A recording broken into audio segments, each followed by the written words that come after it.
Deep down in the vault of the Penticton Museum, there are artifacts and relics of the past. So over here in our collection, we have many samples of very early cameras that were popular between World War I and World War II. This is Eastman Kodak autographic, what is a kind of advanced model of the Brownie.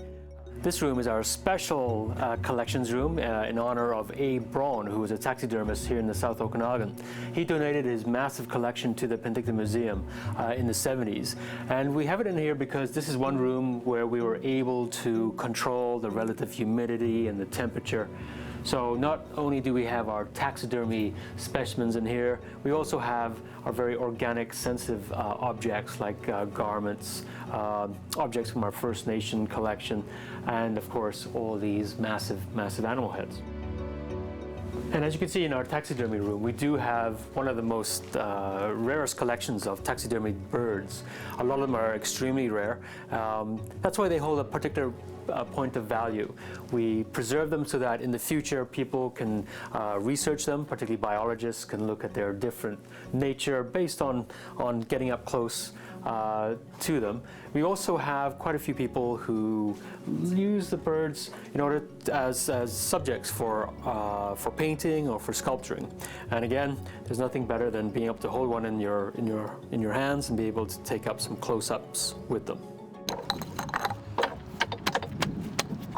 Not all the museum curiosities are in the basement. Here on the beach next to the SS Sicamous, museum staff and volunteers are building new ones. This is a replica of a rock oven, common in the hills above Penticton from 100 years ago as the Kettle Valley Railway was being constructed. You can imagine building the KVR, you're in the middle of nowhere. You need to get food and supplies somehow to your men.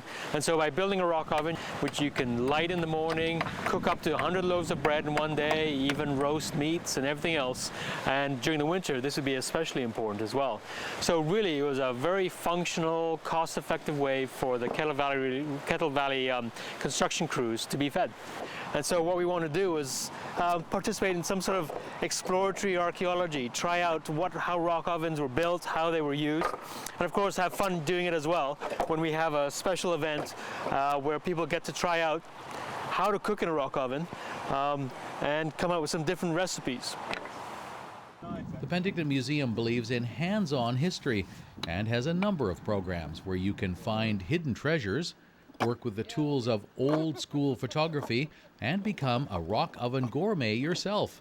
For program information, check the City of Penticton Recreation Guide or the Penticton Museum website.